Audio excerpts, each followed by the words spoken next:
আসসালামু আলাইকুম রহমতুল্লাহি ওয়া বারাকাতুহু। জি, আমি ডাক্তার মীর শহীদুল ইসলাম আলোচনা করব ভেরিকোসিল নিয়ে। ভেরিকোসিল জিনিসটা কি এবং কাদের হয়, কোন জায়গাতে হয়, কেন হয়, এ ব্যাপারে আমি বিস্তারিত আলোচনা করব। ধৈর্য সহকারে আপনারা আমার আলোচনাটি শুনুন। আলোচনাটি শুনলে অনেক উপকৃত হবেন। বর্তমানে কিন্তু ইয়ং জেনারেশনের ভিতরে এই ভেরিকোসিল কিন্তু বেশি বেশি করে পরিলক্ষিত হচ্ছে। এটা কেন হচ্ছে, এর কারণগুলো আমি পর্যায়ক্রমে আমি বলতেছি। এই ভেরিকোসিল কিন্তু পুরুষেরই হয়, ইয়ং ছেলেদেরই কিন্তু এটা হয়। এই এটা কোন জায়গাতে হয় এটাও জানার বিষয়। এটা টেস্টিসে হয়। টেস্টিস কোথায় থাকে? স্ক্রুটামে থাকে। স্ক্রুটাম কি? স্ক্রুটাম হলো অন্ডথলি। এই অন্ডথলির ভিতরে দুটো দুটো টেস্টিস আছে। হুম, এই টেস্টিসই কিন্তু ভেরিকোসিল হয়। সৃষ্টিকর্তা প্রদত্ত মহিলাদের টেস্টিস নাই, মহিলাদের স্ক্রুটাম নাই, আর তাদের কিন্তু এই ভেরিকোসিল হওয়ারও কোনো চান্স নাই, আর হচ্ছে না। সৃষ্টিকর্তা কত দয়া করে আপনাকে আমাকে সৃষ্টি করেছেন। বিধাতার কত আপনার আমার উপর কত একটা মহব্বত।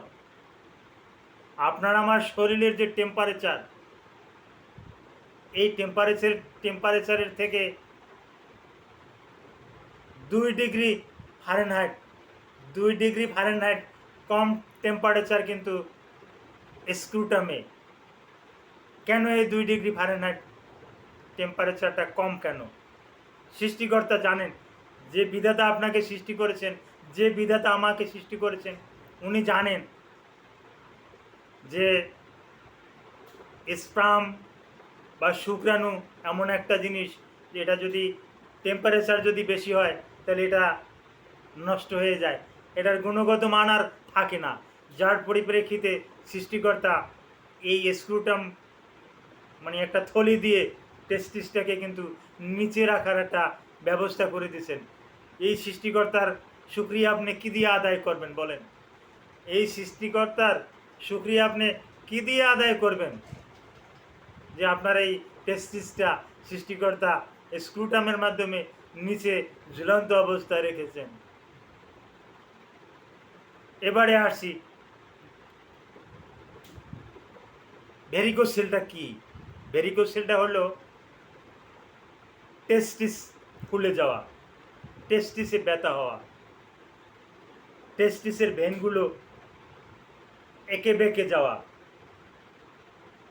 এগুলাই ভেরিকোসিল। এটা কেন হয়? আঘাতজনিত কারণে হয়। যারা বেশিক্ষণ দাঁড়িয়ে কাজ করে তাদের ক্ষেত্রে হয়।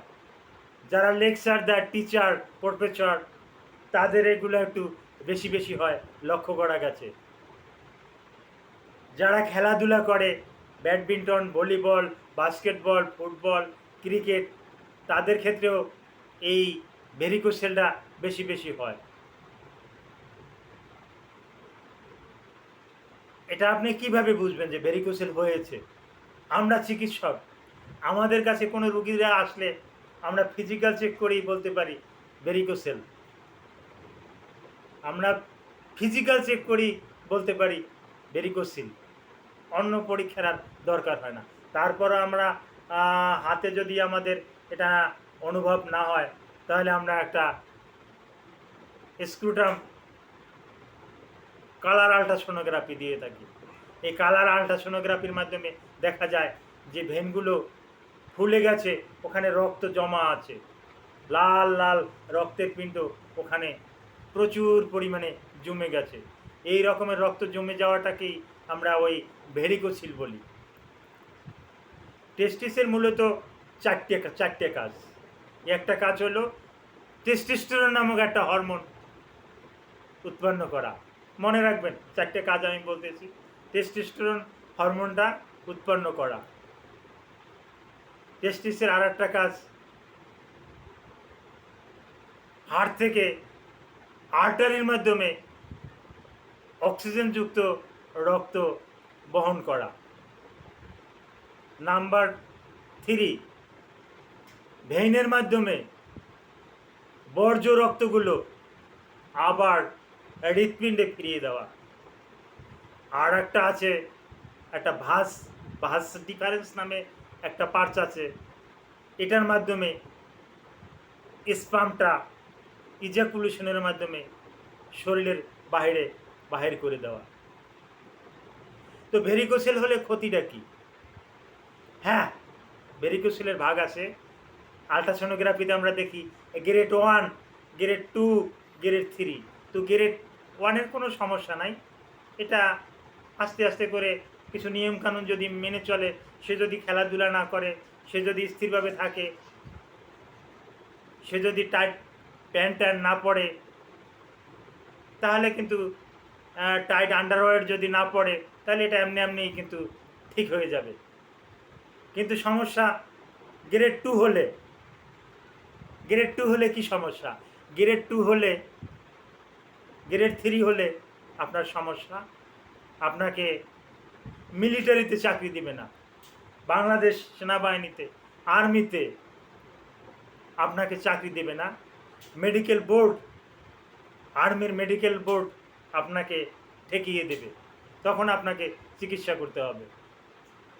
নাম্বার 2, আপনি দেশের বাইরে চাকরি করতে যাবেন না, চাকরি করতে পারবেন না, তারা আপনাকে অ্যালাউ করবে না, যেহেতু আপনি ভেরিকোসিলের রুগী, আপনাকে মোটেও অ্যালাউ করবে না। ভেরিকোসেলটা আপনি নিজে নিজে কেমনে বুঝবেন?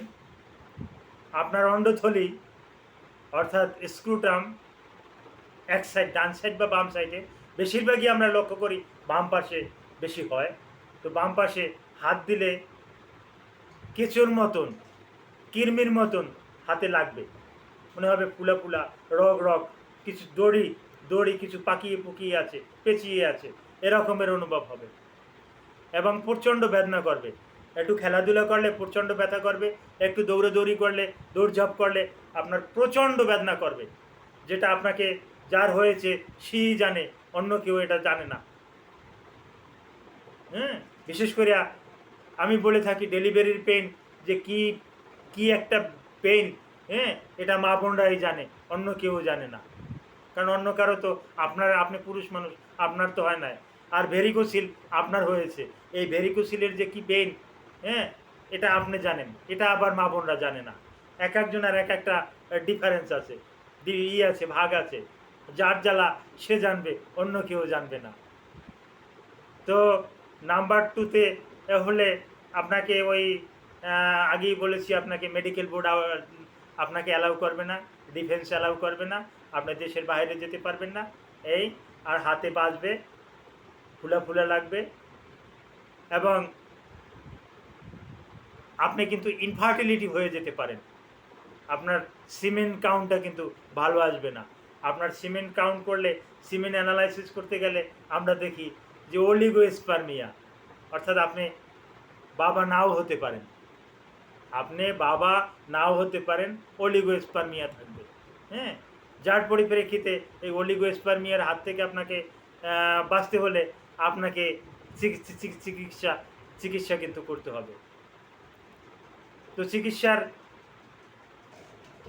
ধরন বর্তমানে কিন্তু 3টি চিকিৎসার ধরন। তবে হ্যাঁ, কোনো মেডিসিনে কিন্তু ভালো হয় না। এমন কোনো মেডিসিন নাই যে মেডিসিনটা খেয়ে আপনি ভেরিকোসিল থেকে সম্পূর্ণরূপে মুক্তি পাবেন। এরকমের কোনো মেডিসিন আজও পর্যন্ত কোনো ফার্মাসিউটিক্যাল ডিভিশন কিন্তু আবিষ্কার করতে পারেনি। তাহলে কি চিকিৎসাটা কি? চিকিৎসাটা সার্জারির মাধ্যমে। সার্জারিটা কী করবে? একজন ইউরোলজিস্ট সার্জন, উনি যদি প্রয়োজন মনে করেন তাহলে করবেন। এবারটা যদি গ্রেড 2, গ্রেড 3 এতে থাকে, তাহলে উনি যদি প্রয়োজন মনে করেন তাহলে উনি করবেন। অপশন 3টে অপশন, সরাসরি ওই যে ভেন দিয়ে রক্ত চলাচল করে না, এটাকে সরাসরি লাইগেট করে দেওয়া, ডাইলেট করা জিনিসটাকে, ওটা ডাইলেট হওয়াটাকে লাইগেট করে দেওয়া, মানে বাদ দিয়ে দেওয়া, কেটে। তারপর নাম্বার 2, ওটাকে আহ, পেট থেকে বিশেষ করে ল্যাপ্রোস্কোপির মাধ্যমে ওটাকে